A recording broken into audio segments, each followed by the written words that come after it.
السلام علیکم. میرا مفتی صاحب سے یہ سوال ہے، خواتین کا مرجع محفل نعت کرنے کا کیا حکم ہے؟ دیکھیے، فی نفسی ہی خواتین کی محفل نعت میں تو کوئی پرابلم نہیں ہے اگر وہ ایک دائرے میں رہ کر رہی ہیں. جیسے مثال کے طور پر ان کی آواز جو ہے وہ مردوں تک نہیں پہنچتی، تو اس میں تو کوئی حرج نہیں ہے، کیونکہ محبت کا اظہار کرنا اپنے نبی سے یہ تو خواتین کا بھی حق ہے نا. تو وہ بھی محفل نعت کا انعقاد تو کر سکتی ہیں.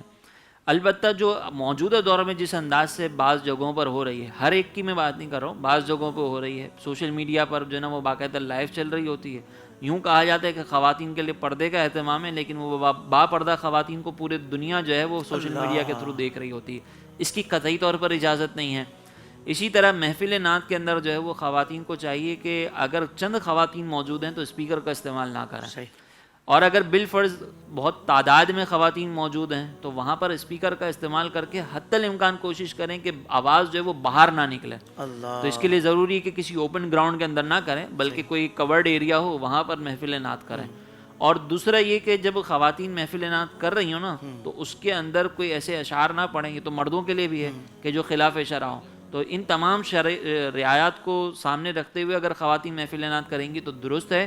لیکن جس انداز سے ہمارے یہاں پر بعض اوقات ہو رہی ہوتی ہے کہ وہ خواتین بعض اوقات چینل پر آ کر پڑھ رہی ہیں اور بڑے بن سور کے پڑھ رہی ہوتی ہیں، پوری دنیا کی نظریں ان کے اوپر ہو جائیں، سوشل میڈیا کے اوپر پڑھ رہی ہوتی ہیں، تو یہ انداز قطعی طور پر اجازت نہیں ہے. نہ ان کو اس پر کوئی اجر ملے گا، نہ یہ نبی کریم علیہ الصلوۃ والسلام اس سے راضی ہوں گے، اور نہ یہ عشق کی علامت ہے، بلکہ یہ سرکار علیہ الصلوۃ والسلام کی نافرمانی بھی ہے، اور یہ سرکار علیہ الصلوۃ والسلام کو ناراض کرنے کا سبب بھی ہے. لہٰذا اس کا کوئی فائدہ نہیں ہوگا.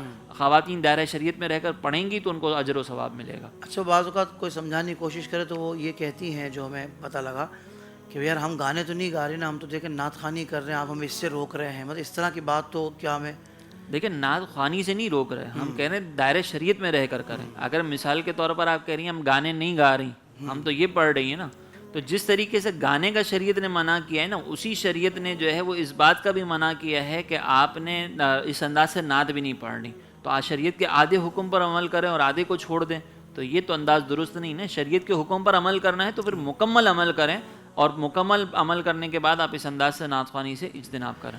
سبحان اللہ. تو خلاصہ کلام یہ ہوا ناظرین کرام کہ ہم یہ دیکھیں کہ بھئی نتیجہ کیا ہے.